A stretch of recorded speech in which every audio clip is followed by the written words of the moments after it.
Good afternoon, everyone, and thanks for joining us today. Just as a quick introduction, I'm Callum and I work on the research team here at StuRents. So while we wait for the last few people to join the webinar, there's just a couple of bits of housekeeping to take care of. So firstly, the webinar is being held to coincide with the release of our annual report, and that's due to be released in the coming days. So as always, the session is being recorded, and we'll make sure that everyone on the call receives a copy in due course. So we're excited to have a panel of industry experts join us today. So they're going to be giving their views on the market. We'll be continuing the discussion at the end of the data presentation and hopefully answer some of your questions. So if you've got any questions for the panel, you can submit them via the Q&A function in Zoom, and we'll try and get through as many as we can. And on that note, I would like to introduce our guests for today. So starting with Heiko, if I can you just give us a quick introduction to yourself and an overview of your contribution to the annual report? Sure. Good afternoon, all. And first of all, apologies for my croaky voice and my coughing in between the presentations here today. I'm suffering what's commonly known as man flu, so some of you will sympathize with this. My name is Heiko. I'm Head of Operation Asset Management for Morphle Group. Our group, Morphle, was one of the early investors in student housing, actually having delivered circa 5,000 beds through Domain, our PBSA platform, as far back as from 1997. So we've been in the game for quite some time. Domain has now been complemented by an investment strategy into HMOs, which we entered circa 2021 at the end of 2021, and we've since aggregated about 1,300 beds in 287 houses in 9 different locations in the UK, with a plan to actually significantly expand this portfolio in the years to come. And whilst there are perhaps nuances between the two investment strategies, PBSA on one side and HMOs on the other side, and we still invest in PBSA developments. Both we share the same vision for both of these strategies: significantly improve our rental experience, offering better customer service and higher management standards that student renters are typically used to. Thank you. Good, thanks, Heiko. And David, can I pass over to you? Yeah, hi, my name's David Smith. I'm a partner at JMW Solicitors in our London office, and my expertise is primarily in residential tenancies and always has been since I was a wet behind the ears trainee solicitor. And in particular, I look at new things in the sector, and I do a lot of work as well on a lobbying basis. So I tend to engage with new legislation at quite an early stage, and that included in the precursor to the Renters' Rights Bill, drafting a number of the amendments to the Renters' Reform Bill that were accepted by the government, although ultimately, of course, the whole thing disappeared. And of course, drafting amendments to the Renters' Rights Bill, none of which, sadly, are being accepted by the government, sadly for my clients.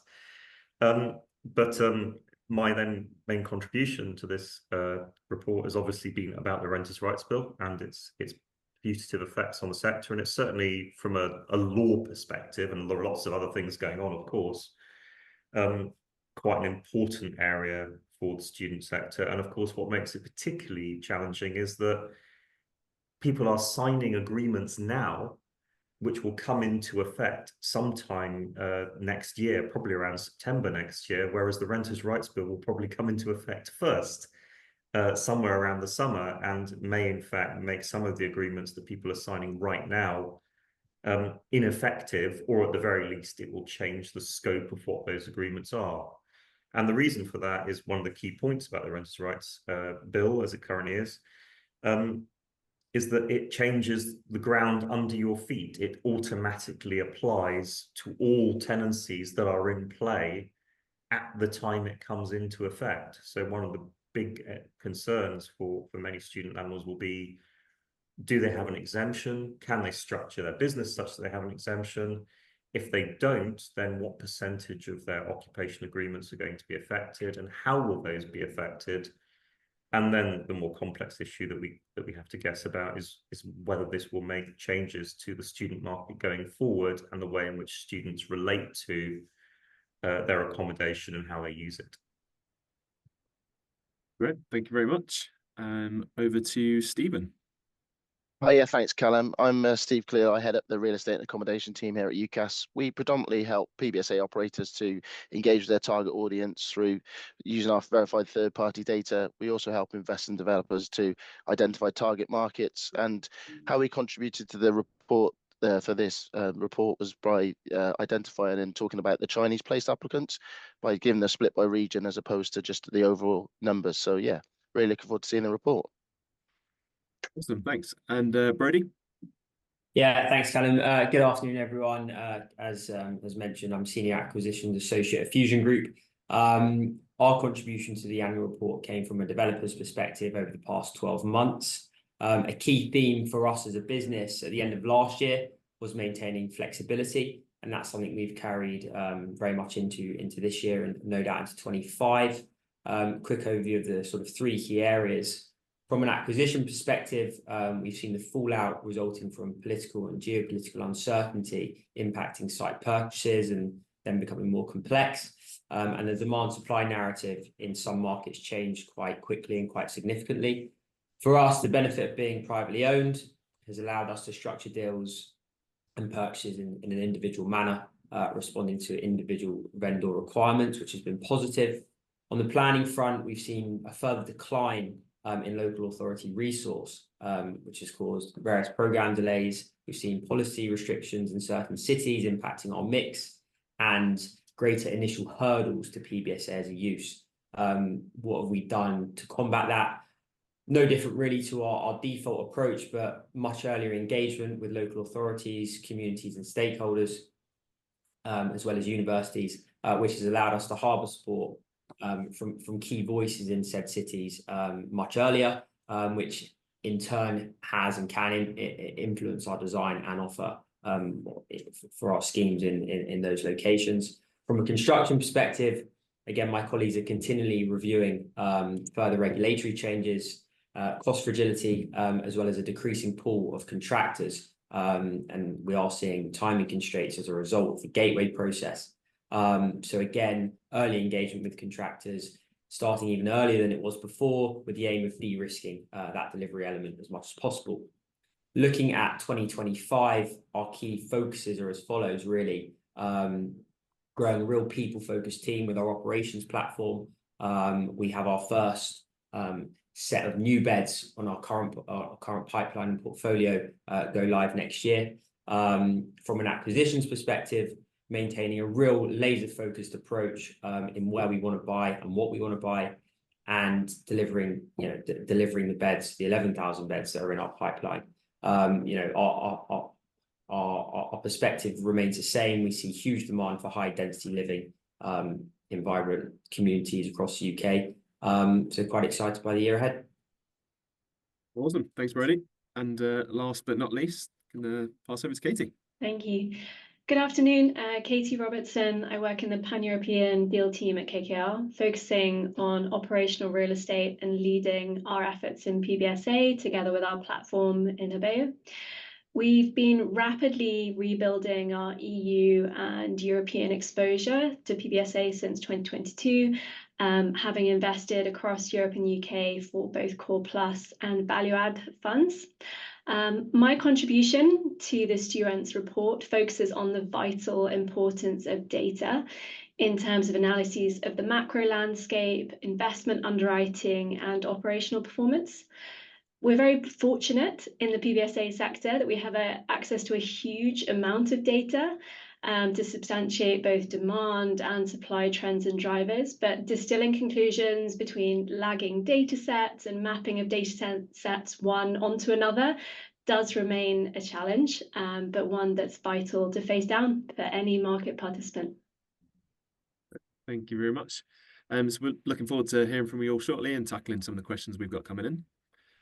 So before we run through Richard's data presentation, before I hand over, we've got a number of poll questions that have just popped up on your screen. So just to read these out very quickly. So question number 1, so what are your rental growth expectations for the 2025-26 academic year? And question number 2, what are your expectations for international demand in the next academic year compared to last year? So positive, neutral, negative. And lastly, how has your overall view towards the student accommodation market shifted over the last 3 months? So a couple of choices there. So worth bearing in mind that poll can be minimized or closed as soon as you're done answering those questions. So on that note, I'm now pleased to hand over to Richard to run through today's data. Thanks, Callum. By way of a quick introduction for anyone not familiar with what we do, so we have three distinct arms of the business. We have our listings platform, StuRents.com, listing over 750,000 beds nationwide. We're also a leading provider of property management software to the sector, and to date have executed over 2.6 billion in tenancy value. And then we can leverage those two platforms and supplement it where we need to provide very granular proprietary data to the sector. In terms of the topics we'll be covering today, there's a lot to get through in a relatively short space of time. So we're going to have a quick recap of the latest student demand figures. We'll then look at supply, touch on the topic of affordability, before moving on to the latest PBSA occupancy data. We'll then discuss data asymmetry in a bit more detail on the opportunities and risks this creates, before doing a bit of crystal ball gazing, and then we'll come to Q&As at the end. So to start off with, let's begin by covering demand. Now, we've gone into a lot more detail during our quarters series, so I'll try not to cover the same ground, but just to highlight a few kind of interesting trends to begin with. So what this chart on the right-hand side shows is where the latest demand growth has come from. Now, we're all pretty aware of the issues around HESA and the timeliness of that data. What it does show, if we look at the navy line, for example, is a significant proportion of demand more recently has come from non-EU postgraduates. If we look at the orange line, which is UK undergraduates, that's also shown pretty strong growth over the long term.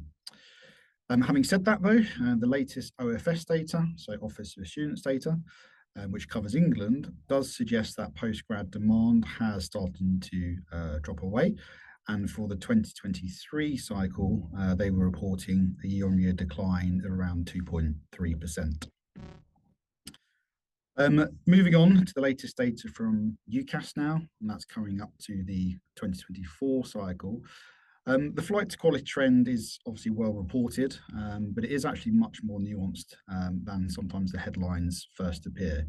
So if we start with the chart on the left-hand side, and this is specifically for non-EU students, we can see that higher tariff providers, which is represented by the orange line, have really been scooping up demand of that demographic. And you can see over long term, significant increases there, whereas for medium and lower tariff providers, the growth has been much more subdued.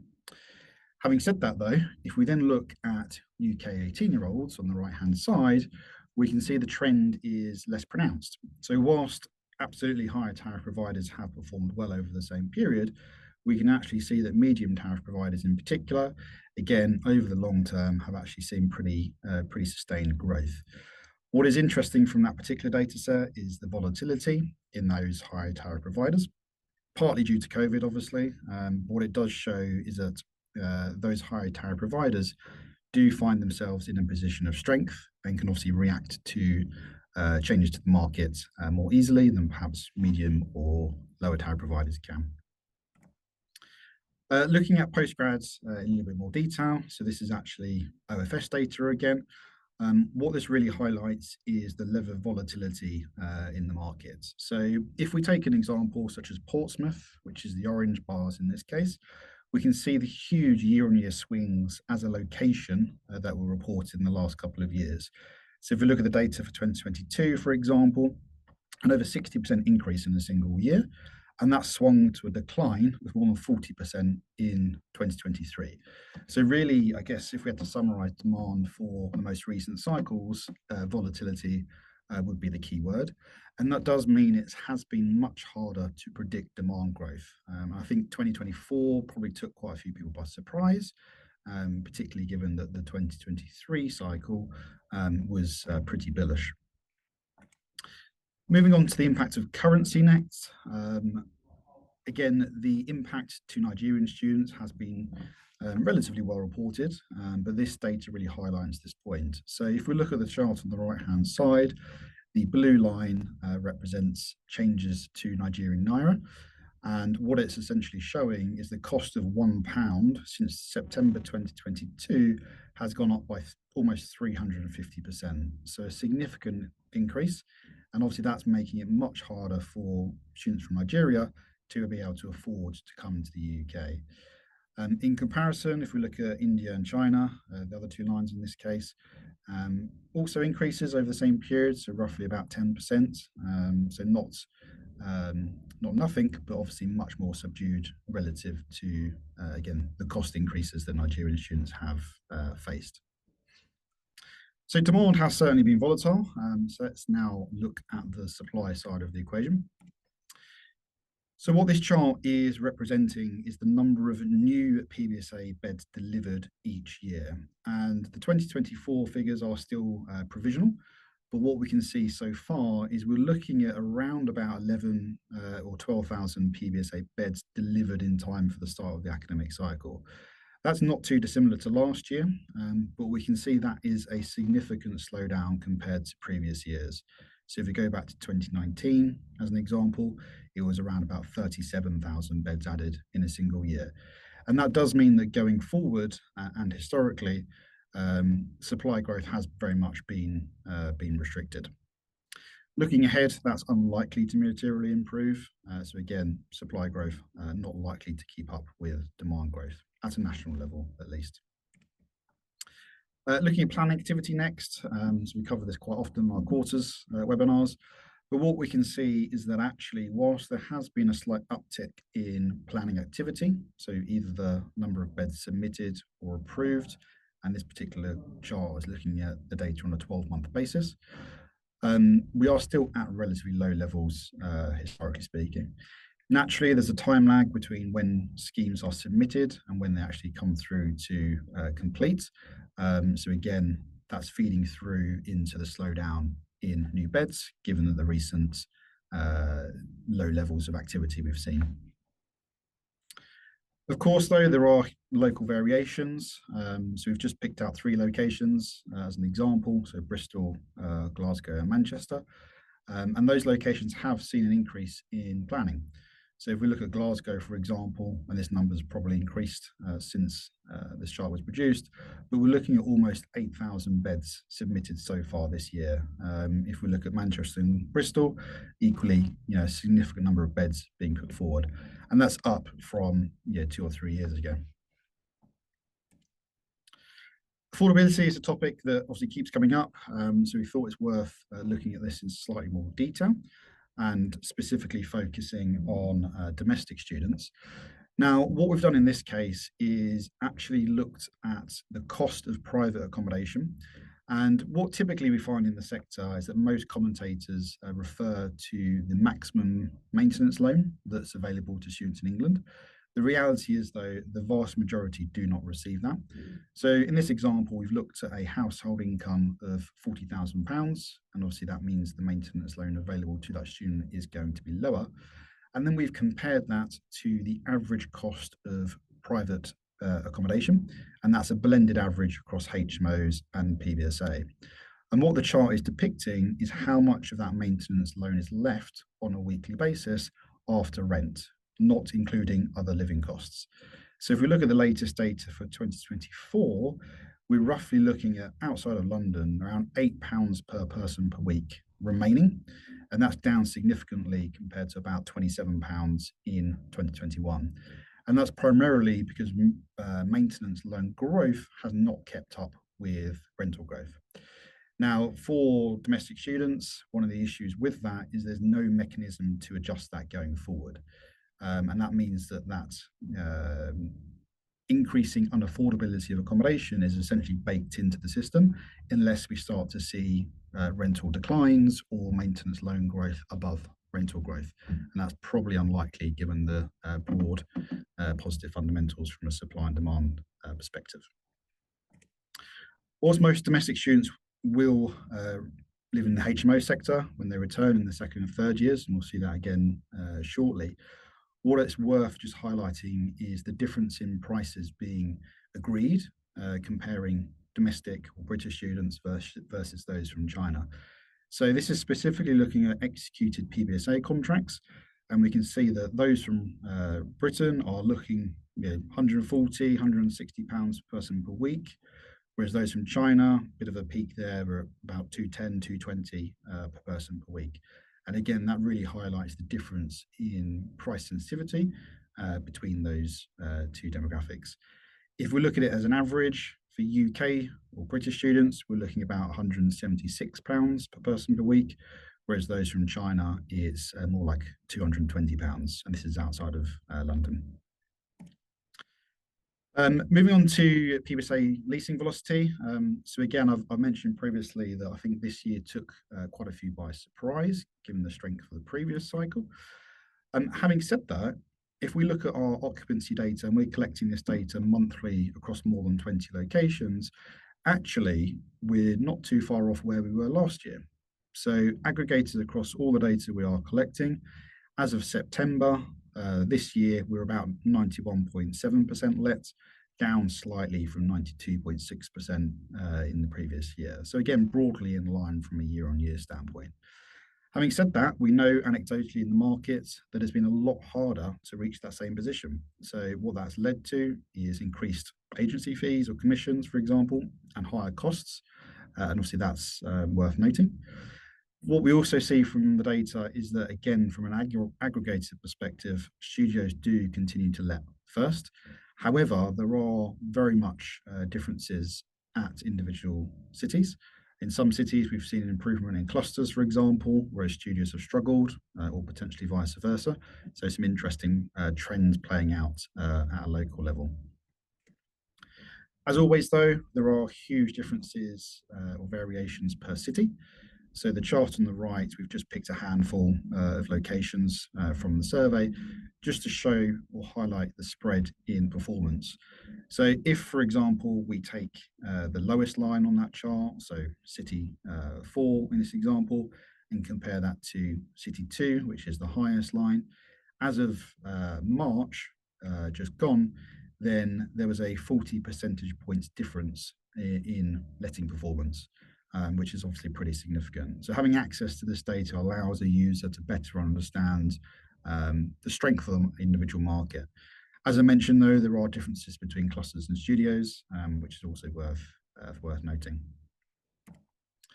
So given the increase in the availability of data, we wanted to really just take a minute to recognise both the opportunities, but also the risks with some of the legacy insights that are still used within the sector. So let's start by taking demand, for example. And what we can start to do is understand for different demographics, what is their preference in terms of accommodation type, as well as budget. So if we take, for example, British students going through our PMS system, we can see that actually the vast majority are deciding to execute a contract within the HMO market. So 78% in the season just gone, which is pretty significant. As you'd probably expect, it's almost the reverse for those from China, with Chinese students in 80% of the cases deciding to sign a contract in the PBSA market. Why is this important? Well, quite simply, it allows a user to better understand the addressable market for a particular product.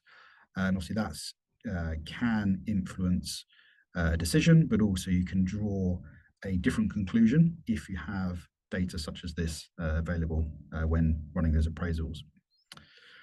In terms of budget differences, just to talk about that very quickly. So if we look at the blended average across all of the British students that are signing their contracts, we're looking at about £158 per person per week, whereas those from China over £220. So again, it highlights the difference in price points and what those different demographics are actually prepared to pay. Regarding risks, what we wanted to do is just highlight, in this case, Nottingham, and talk for a minute about how different conclusions can be drawn depending on what data is available.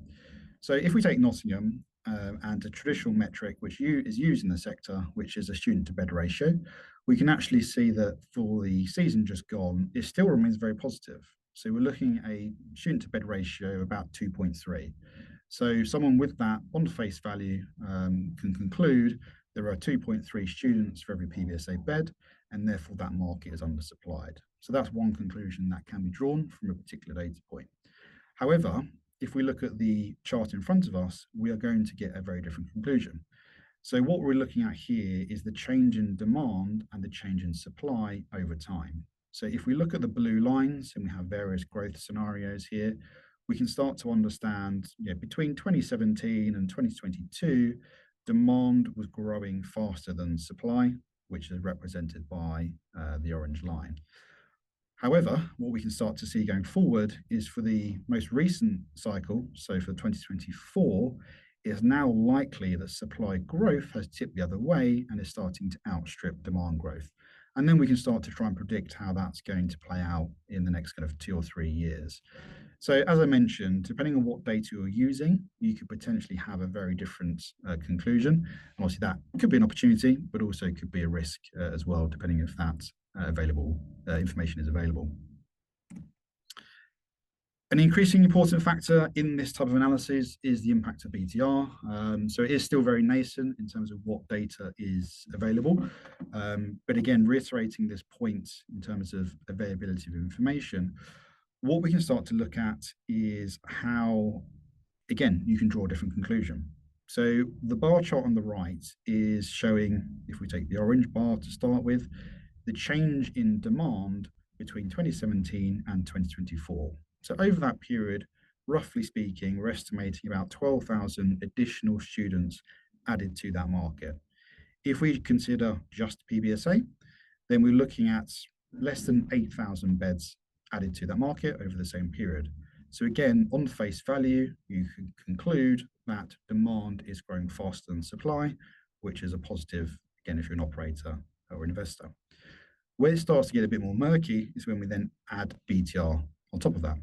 So it's very difficult to get accurate BTR bed count figures, but if we look at all of the supply available in Leeds and then add that to changes to PBSA, we can see that we can again get a very different conclusion. So we're looking at, roughly speaking, over 14,000 beds added to the market over that period once we factor in BTR.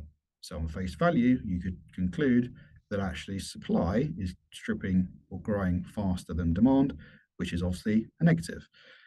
Again, it's more nuanced than that. The BTR market is also fairly complex, and obviously not all BTR is going to be directly competing with certain PBSA. But again, it highlights the point that having access to data will allow you to have a more accurate conclusion. To kind of finish on a positive note, just to highlight the headline fundamentals from a national perspective. So what this chart really does is it's looking, again, similar to what we saw with the example of Nottingham, is changes to demand and changes to supply over time. And again, looking at it from a national perspective outside of London. So looking ahead is very much the case that that trend is likely to persist. However, as we've seen, it will very much depend on the individual location. So to summarize, the UK market is still very nuanced. Recent changes to demand that has been very volatile has made it much harder in the last year or two to predict demand growth, and obviously how that will impact supply and demand in a particular city. Understanding the whole market, not just PBSA, has always been important, to be honest, but I think is even more so, particularly in markets that have potentially struggled. Affordability continues to be a main concern, specifically for domestic students, and as we've touched on, particularly if you're looking at the cost of new PBSA being delivered, which is well over £200 in most cases. That's well above what the average domestic student is paying. Plus, we've seen the deterioration of essentially the maintenance loan that's left over per person per week. So again, that's creating pressures. And finally, as we've touched on, data can inform, but it can also mislead. So it is vital to ensure you have access to high quality information that's taking into account the whole market, or as much of the market as possible, to get a more accurate view. Obviously, anyone that wants to pick the conversation up, do reach out. We've gone through this really, really quickly. Again, we'll make a recording available. But yeah, really looking forward to getting into the questions. So Callum, I will pass it back to you. Great. Thanks very much, Rich. Yeah, a lot of good data in there. All interesting stuff. So that brings us on to the poll questions. If you're able to share the answers with us, Rich. Yeah, now. So just to run through these super quick. So in terms of the rental growth expectations for the next academic cycle, A good proportion, 61% of you opted for the 3 to 4% mark. Expectations for international demand, a bit more mixed on the responses there. So almost half neutral, around a fifth with a more negative opinion on that one. And question number 3, so how has your overall view towards the student accommodation market shifted over the last 3 months? And again, a real mix here between pessimism and optimism. So that's that. So which brings us on to the Q&A portion of the webinar. So I can see a lot of good questions have started flowing into the chat as well. So if anyone does have any Q&A questions, please keep submitting those and we'll get through as many as we can. So just to start us off on the Q&A. So for the first question, given the increase in tuition fees and rising rents, how does the panel see this impacting demand from UK and international students? So Rich, I'll pass on over to you to kick this one off.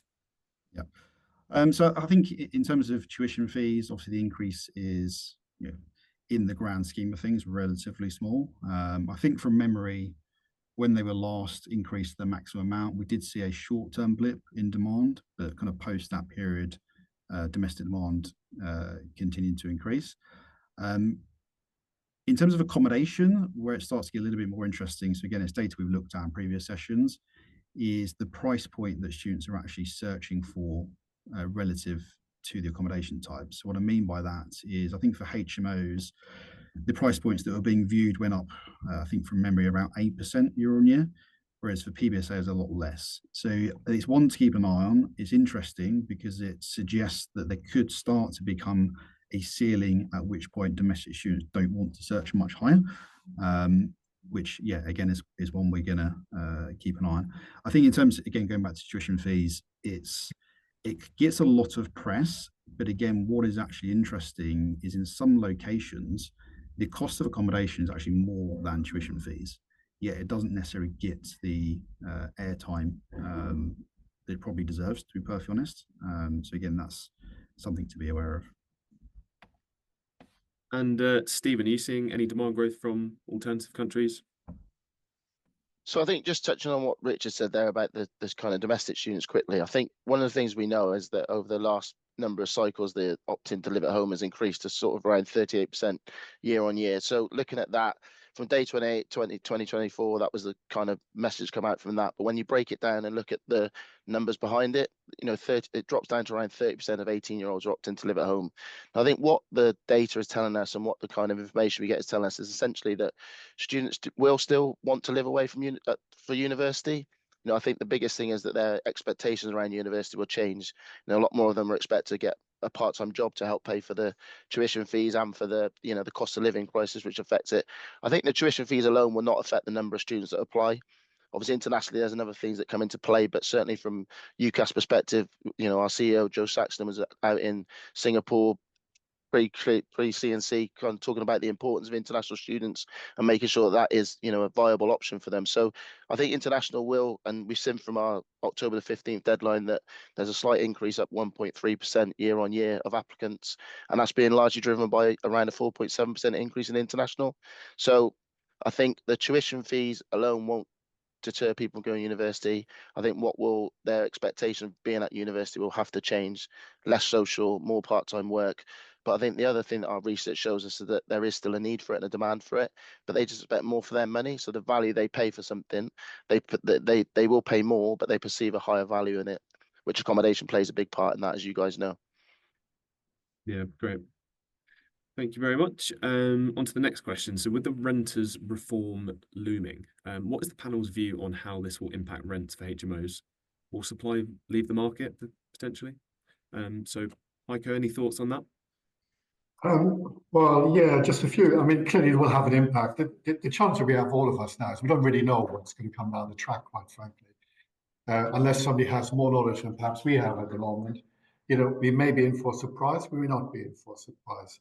A couple of things we do know about is that all of us need to buy into offering better quality accommodation going forward, and it will probably take out some of the rogue operators out there who for many years have got away with inferior accommodation and at inflated rents.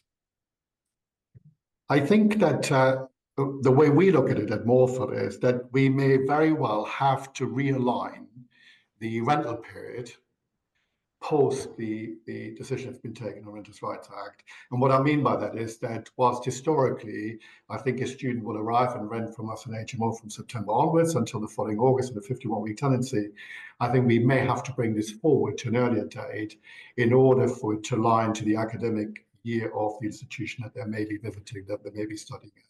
So you could conceivably see that rental periods on HMO start in July and then actually finish at the end of June, because most of certainly the cities that we serve, I think the academic year finishes broadly end of May, beginning of June, and so on and so forth. Alternatively, the second, the more unpleasant option would be to actually recalibrate your expected rent over a lesser number of weeks.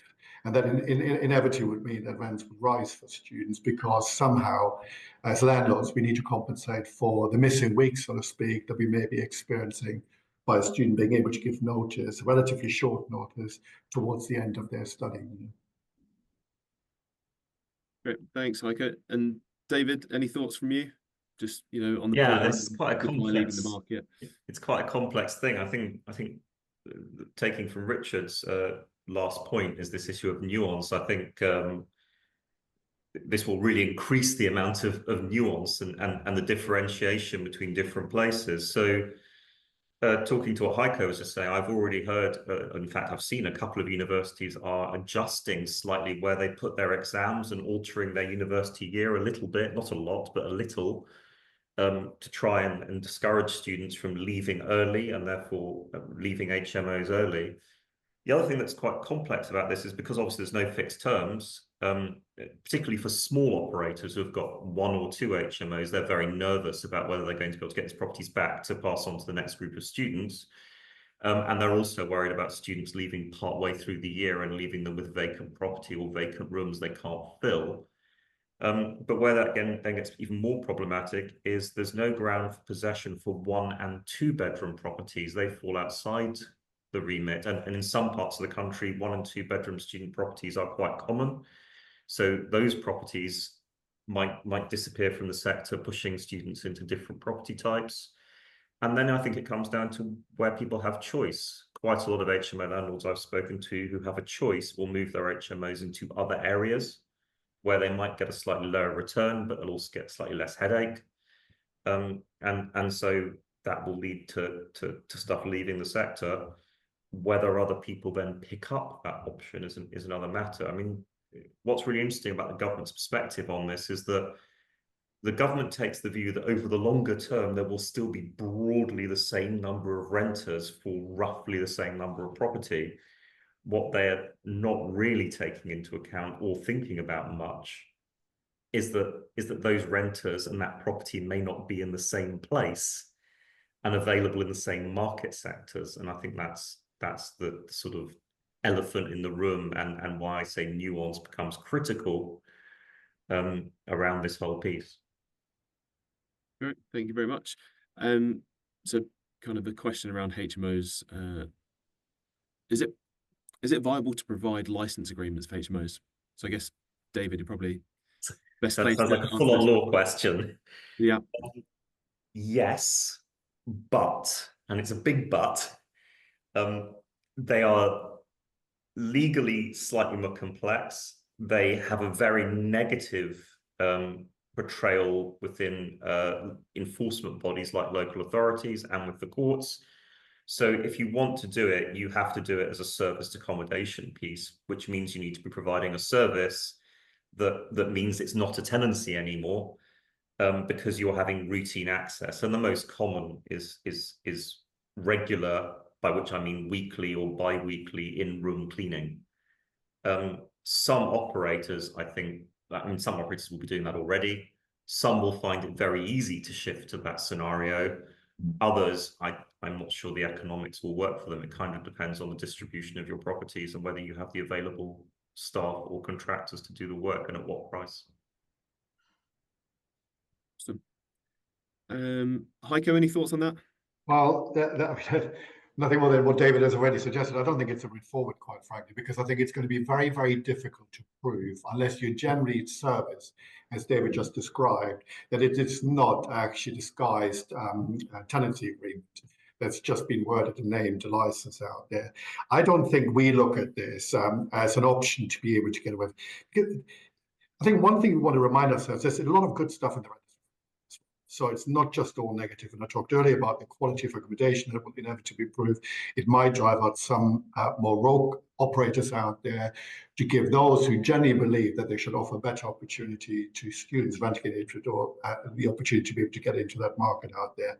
But licenses are not something we would contemplate. I think we would work within the tenancy in whatever shape or form it might come to pass. Right, thanks. So to keep on kind of a similar theme, what tenancy options are there available to provide a fixed term agreement for students that will provide them and landlords with security for an agreed term? David? Yeah, I think it is possible to do license agreements. It's not trivial. I mean, there are ways of doing it, but it does require good record keeping and a careful process. Some landlords will be looking at, instead of getting parents as guarantors, they will simply get parents to sign a tenancy agreement, and then because the parents are not occupying the property, but somebody else is, that will take it outside the remit of the Housing Act 88 and therefore won't fall within the remit of the Renters' Rights Bill.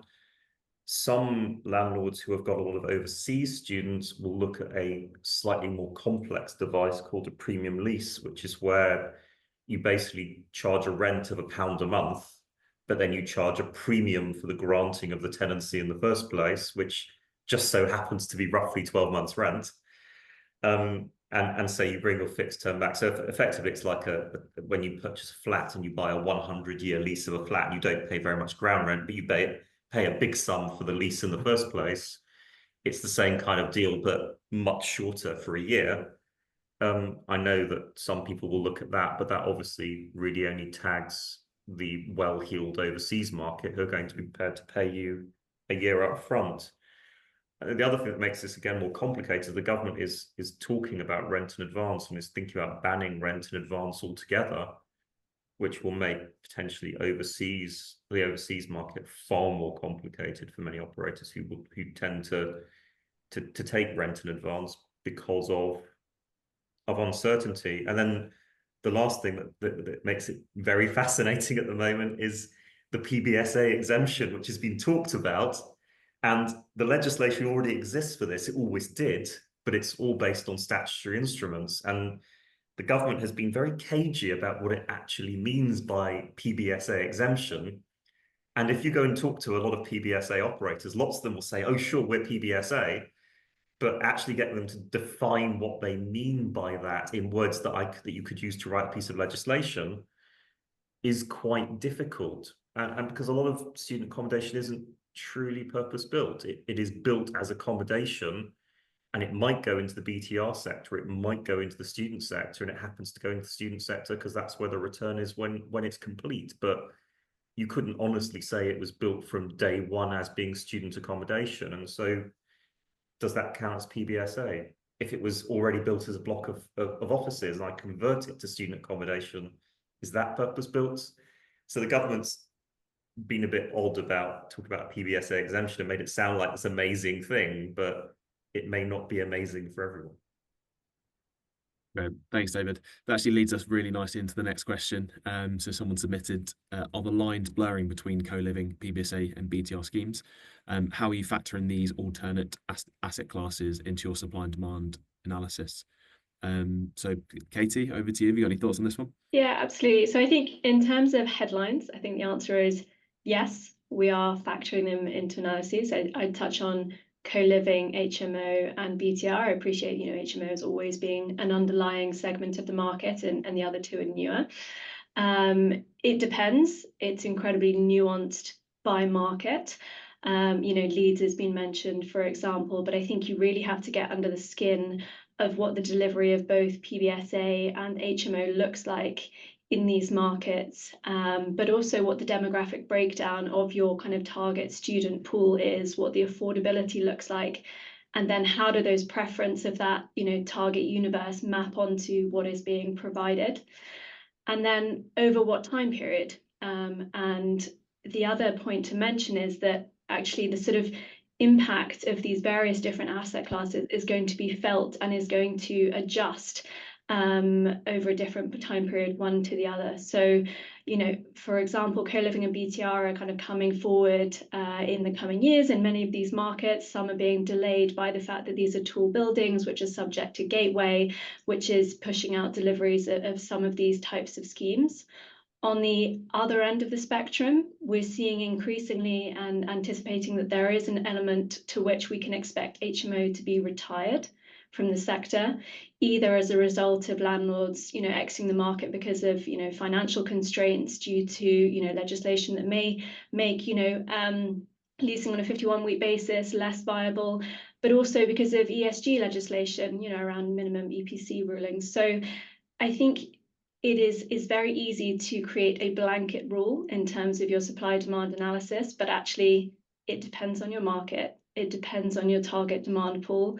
I think it also depends on what you assume, because a lot of operators at BTR are looking at a target student percentage in terms of impacting what that investment looks like to their next buyer, whether it blurs the lines between PBSA and BTR if there's a too higher percentage of students. But it's an evolving landscape, and it's very important to delve in by market. Great, thanks. Brady or Rich, anything to add to that? Yeah, listen, I agree with Katie's comments. I think for us, when we're analysing future locations or analysing an opportunity in certain cities, it is particularly nuanced. But I think, a couple of years ago, were we taking into account the demographic of occupants in build to rent? We had an eye on it, but probably nowhere near as detailed as we do today.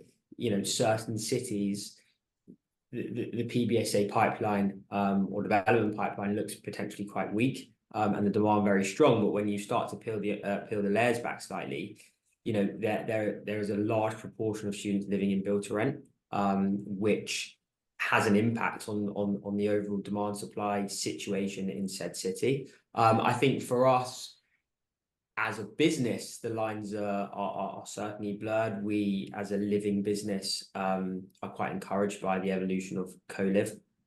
We see it as a really interesting space in the right location. But yeah, to answer the original question, it's definitely something we're looking at in detail. Cities like Leeds, Manchester, Birmingham, there are a large proportion of students living in a build to rent, and on the affordability point, it's becoming in certain locations more affordable for students to live in a build to rent scheme than in a PBSA block, which is something we're very, very aware of and monitoring, because that impacts the level of rent we're trying to achieve, and we need to respond to that appropriately. Yeah, I think just to add to that, I would agree. I think, in all honesty, it muddies the water though. Again, trying to get at the moment good quality data around, forget units, beds. How many beds are actually in a particular BTR scheme, not the number of units, is not readily available. So I think I touched on it earlier, I think the market has a challenge in actually trying to understand the total level of BTR beds available, as well as the pipeline, which is also a challenge. I think what it will come down to is the micro detail, so the specific locations, as Brady you mentioned, the specific price point. How does that stack up against a PBSA across the road that maybe is similarly priced but maybe older or not quite as large? So I think it will come down to the detail, but it makes it harder, to be perfectly honest. Sorry, Richard, I think that you're quite right, and I think one of the things that we have found interesting enough, our building in Ealing that we recently opened, the co-live building, in excess of 25% of that business actually student related. When you then drill on further, you probably find that most students are postgrad students. So they've done the rah-rah, they've done the student accommodation bit, but they now want to settle down and really get on with their studying and find a co-living environment perhaps more conducive to their studying than they would do in a PBSA, certainly better than an HMO scheme. The other point that was already made by Brodie is it's a question of affordability. And when you really strip it back and you have a look at a 2-bedroom BTR apartment somewhere, anywhere in the UK, and you have a comparable PBSA scheme, where the studio price actually exceeds that on what we would be demanding in a BTR scheme, I am not surprised it becomes more and more in favour on vogue to be able to go into a BTR scheme as a student, particularly as a mature student, opposed to perhaps spending time at PBSA. Yeah, I mean, we've certainly looked at that for some of the Leeds data, and on a per person per week basis, some of these apartments are £160 a week, roughly speaking, and you have PBSA at 200 plus. Indeed. Yeah. I think the only thing that we keep an eye on or is often raised when you do the comparison between BTR and PBSA are sort of payment terms, timings and stipulations. Often PBSA is much more friendly in terms of requirement for guarantor or sort of general payment terms dependent on, you know, your ability, so your sort of ability to have a guarantor or not, whether you're an international student or a UK student. Yeah, fair point. Yeah. Thanks, everyone. So moving on, are developers actively looking at an affordable option for UK domestic students? HMOs are reducing in Manchester. Where do these students go? Don't know if anyone's got any thoughts to jump in there. Maybe. I can Yeah, give go you on. our view from a developer's perspective. I think the affordability point is incredibly relevant, more than ever, not just from the initial perspective, but also from a funding and exit perspective. If you look at trajectories of rental growth in certain cities, it's unsustainable. I think if you then layer on the human front, it becomes unaffordable for people to rent, and there is an element of care within the industry that we have to offer as, you know, significant players in the industry. What are we doing about that? We're looking very closely at our mix in each location and each building we're developing. It's not a cookie cutter approach, so we look at the mix very specifically to that location. We're diversifying that mix far more broadly to introduce a more affordable product offering, as opposed to just studios and one beds, because it just doesn't work. And there are a lot of consents in the market with that, but quite frankly, they're probably undeliverable to a degree, not all of them, some of them. And there's also a huge pipeline of that coming through, which may drive prices down. In the regions where there isn't necessarily an affordable directive from the council or local authority, or from a planning policy perspective, we've actually introduced in our Glasgow scheme a 15% of our rooms at an affordable rent, which is in line with with one of the universities. And it's not a strict partnership, it's not a hard nominations agreement, but it's an option for them to take X number of rooms, 15%, about 90 odd rooms, at an affordable level for a set period of time. Our challenge as a developer and operator is how we ensure they go to the right tenants, because that needs to be means tested, and we're not best placed to issue that, which is why we hopefully bring a university partner on board to do so. But it's certainly a key consideration. You know, it's very easy to underwrite a new opportunity when you're underwriting it with studios and one beds, and, you know, premium studios and premium one beds. But the reality is it needs to let up and it needs to work in the markets. And Great, thanks, Brodie. Hopefully it gives a decent overview. Anyone else to jump in on that one before I move on? Maybe just to make the point that there is an opportunity. I think we've all woken up to the fact that on occasions we're probably at fault by trying to do too much, particularly in PBSA buildings.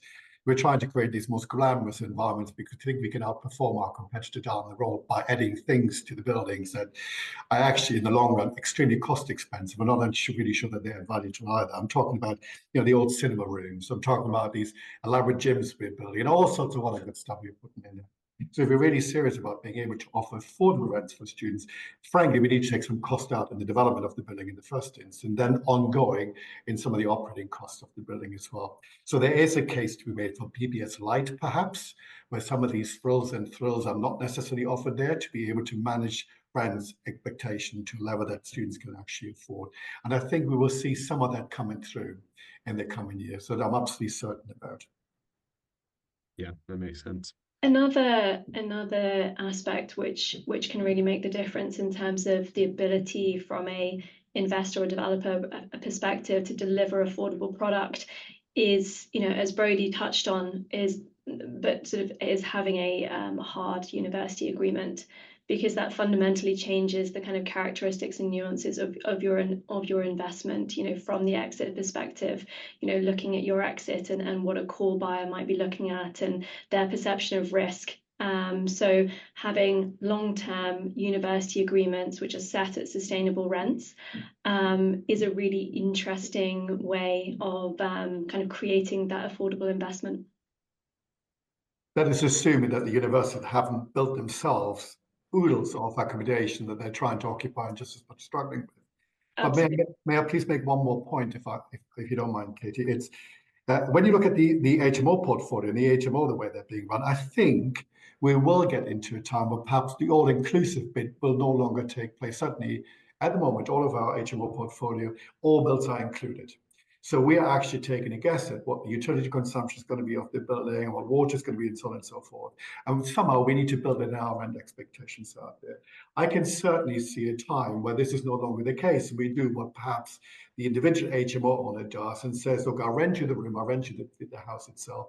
But frankly, you, Mr. Student, Mr. Student, you're responsible for all the bills that are going to be there. So it's up to you. If you want your room at 30 degrees Celsius day in, day out, want to leave all the windows open, that's up to you, because you effectively are paying the bill. At the moment, the way it works with us is that we factor that into the cost of what rent levels we need to achieve to be able to cover our costs and make a decent return there. So maybe there's a point to be made to say that going forward, there's going to be more literally just accommodation being offered, but the cost is being absorbed, the running cost of it, by the students themselves. At Heiko, we've actually started to see some of that in the HMO market this year. There you go. There you go. Great, thanks. Probably just got time for one or two more questions here. So back to UCAS here. So any indications from UCAS on demand for 2025? So particularly focused on international students with this question. Yeah, so as I said before, Callum, the first kind of point of reference for us was our October 15th deadline, which saw an increase of 1.3% year on year accepted applicants, which was driven largely by an increase in international. So international numbers, our first point of call, we're at 4.7%.